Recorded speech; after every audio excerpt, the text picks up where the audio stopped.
First, IGP Betokun, now the Comptroller-General of Customs, I beg your pardon, not immigration, Adeniyi. It did start with Bola Tinubu when the late President Muhammadu Buhari started this. Many people screamed and warned that the late president was setting a precedent. The pleas and the screaming fell on deaf ears. Today, we're moving as a country painting a picture that if a particular person is not the head of an institution, the country would not work. That institution would collapse. And I have a problem with that. Someone once told me that as a leader, if you leave an organization and that organization collapses, you were a bad leader who failed to do your work properly. One of the good characteristics of a leader is the ability to pick a successor. But here we are in 2025, because of primordial sentiments, because of politics, because of ethnic considerations, we end up painting pictures of, hey, if it is not this man, nothing would work in that organization, which is a big lie. And the bad thing about this trend is that it is creating bad blood in such institutions. When the tenure of IGP Egbetokun was elongated by the President Bola Tinubu, we all saw the reactions from certain senior police officers who said, okay, what is good for Kanda is good for Pomo.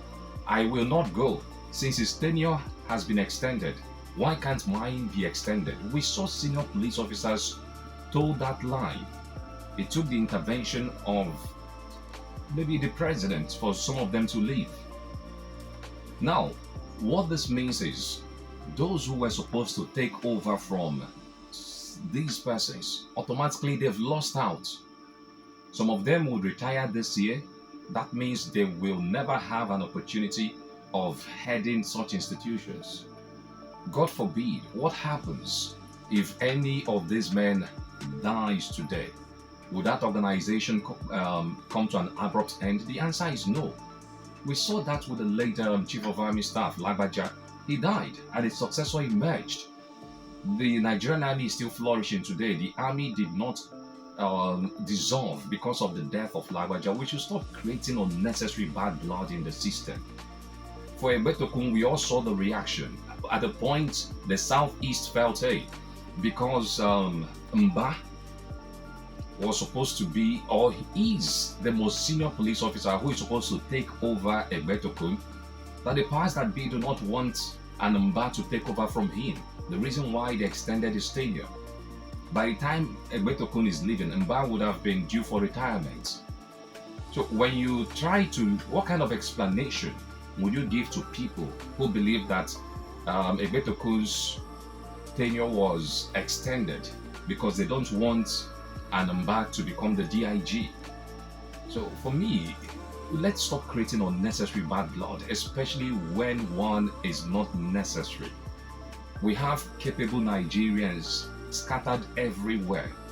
Okay, everything should not revolve around one person. On a lighter note, you said what is good for Kanda is good for Pomo. Kanda and Pomo is not the same thing. That's you won't understand. when you become an elder, you would understand. It's for the elders to understand. I thought you wanted to say what is good for the meat is good for the Kanda.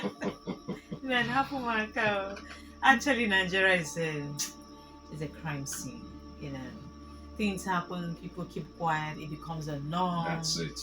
People keep quiet, it becomes a norm. From norm, it becomes law. You know, how would you say that in an entire agency, this man is the only competent person? Because that's what it means when you say, he's going to continue the legacies of the president, some of the institutional reforms he has brought.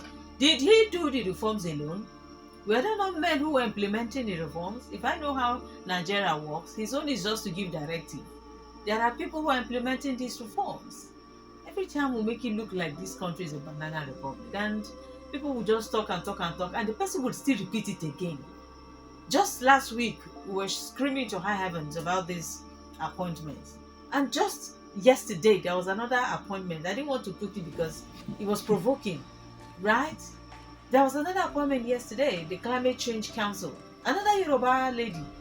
For God's sake, is it that the president is not listening, or he's listening, or and he just feels we should go to hell? If a Muhammadu Buhari could do it, why can't I, Ebola Tinubu, do it?